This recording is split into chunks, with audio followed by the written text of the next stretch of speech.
Tayamã. Esta região possui as mesmas características que tinha há milhões de anos atrás e as mantém conservadas e intactas até hoje. Conforme avançamos pelo rio Paraguai, podemos notar os sinais da região florística do Chaco, que é típica da área do Pantanal do Paraguai e da Bolívia, pois estamos agora bem próximos da fronteira deste último país.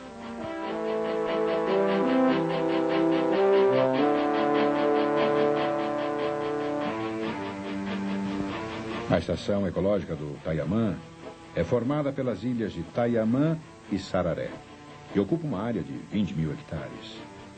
A ilha é cercada pelo rio Paraguai, que na área recebe o nome de Tayamã, e pelo rio Bracinho, que é mais estreito e mais profundo, além do rio Formoso. Nas margens dos rios existe uma vegetação rasteira, e logo após começam a surgir várias associações de plantas aquáticas que também margeiam a ilha. Nesta área, ocorrem colônias de aguapés que cobrem as margens do rio e servem de abrigo a inúmeros peixes que nelas depositam seus ovos. Na época das cheias, partes destes aguapés se soltam da margem, formando verdadeiras ilhas, chamadas de camalotes, que descem flutuando o rio Paraguai e servem como meio de transporte da flora e da fauna de uma região para outra.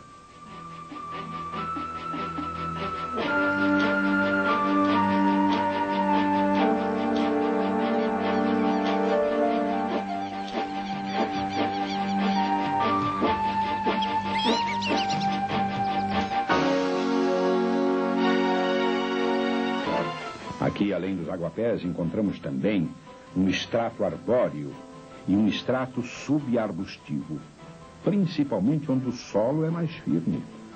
A altura do primeiro varia entre 12 e 18 metros, e do segundo entre 2,5 metros a 3. No alto dessas árvores, macacos, prego e bugios brincam despreocupadamente. Quando eles povoam as árvores de abobreiros, um dos elementos arbóreos mais significativos da estação ecológica, que se destaca devido à beleza de sua inflorescência, fazem com que as frutas das árvores caiam nas águas do rio, as quais irão posteriormente servir de comida para os peixes. Também os miqueiros colaboram na beleza da reserva, juntamente com dezenas de outras flores de formas e cores diferentes.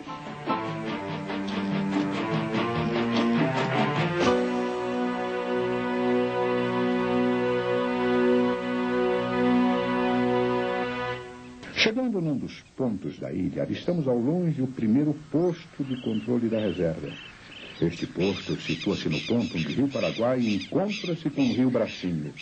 Ele serve principalmente para controlar e fiscalizar a entrada de todos aqueles que chegam à ilha, uma vez que situa-se numa região limítrofe da estação.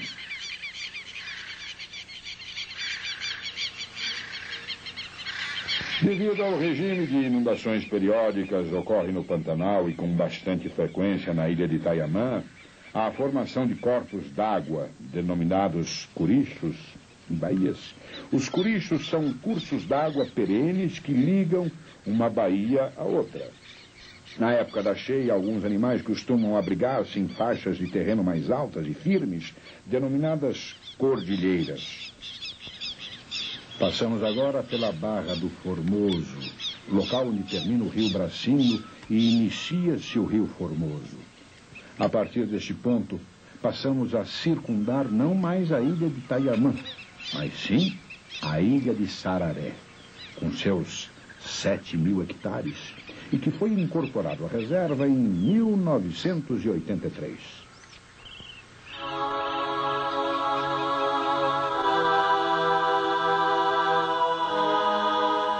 Chegamos agora nas ruínas de uma fazenda abandonada que existiu aqui há muitos anos atrás.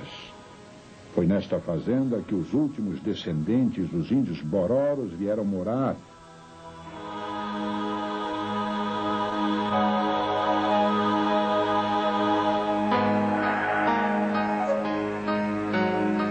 Bem próximo do local onde se localiza a fazenda, encontramos o segundo posto de controle do Ibama, situado exatamente no outro extremo da ilha. Diz a lenda que o posto foi construído em cima de um antigo cemitério Bororo. E isso talvez se deva a alguns restos de ossadas que foram encontrados recentemente próximos do local e que hoje estão guardados dentro do posto.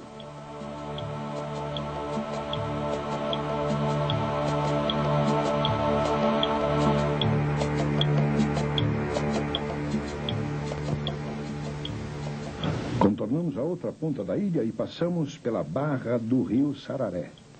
Neste ponto podemos observar enormes vitórias régias com suas belíssimas flores. Elas só abrem à noite e possuem 30 centímetros de diâmetro, sendo, portanto, consideradas as maiores da América. Apesar de ser natural da Amazônia, a vitória régia também é encontrada no Pantanal e recebe na região o curioso nome de Forno d'Água. No local onde está situado o terceiro e último posto de controle da ilha, podemos ver um ninho caído de jacuíra e encontramos a desembocadura do rio Bracinho do Meio, que anteriormente dividia as ilhas de Taiamã e Sararé, mas que hoje encontra-se parcialmente fechado, por causa do acúmulo de plantas aquáticas que fizeram com que as duas ilhas se transformassem quase que em uma só. De repente, o Bracinho do Meio termina, sufocado por centenas de milhares de plantas aquáticas que foram crescendo e acabaram por unir a ilha de Taiamã à ilha de Sararé. Assim, o rio fica impossibilitado de prosseguir. E a natureza mostra sua força, provando que está viva, em constante movimento e excepcional mutação. De volta ao rio Taiamã, que logo será chamado novamente de Paraguai e que nos levará à sede da reserva, encontramos pequenas praias onde descansam os pássaros, que são os verdadeiros donos da ilha.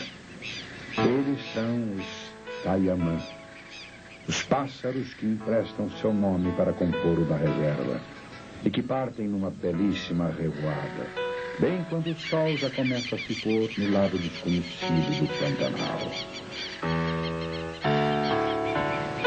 A vida no Pantanal cria, procria, existe, subexiste, forma e transforma a vida em vida, numa experiência milenar que foi ano após ano, século após século, se aperfeiçoando e evoluindo.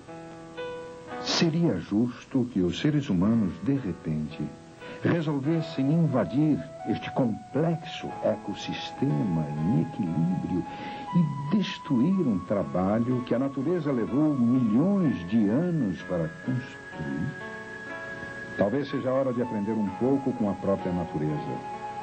Na natureza, os organismos conquistam espaços, horários e modos de vida, através de incisivos processos evolutivos e adaptativos. Suas ferramentas são apenas a seleção natural, a competição e as relações biológicas entre os organismos, a cuja interação o homem dá o nome de vida.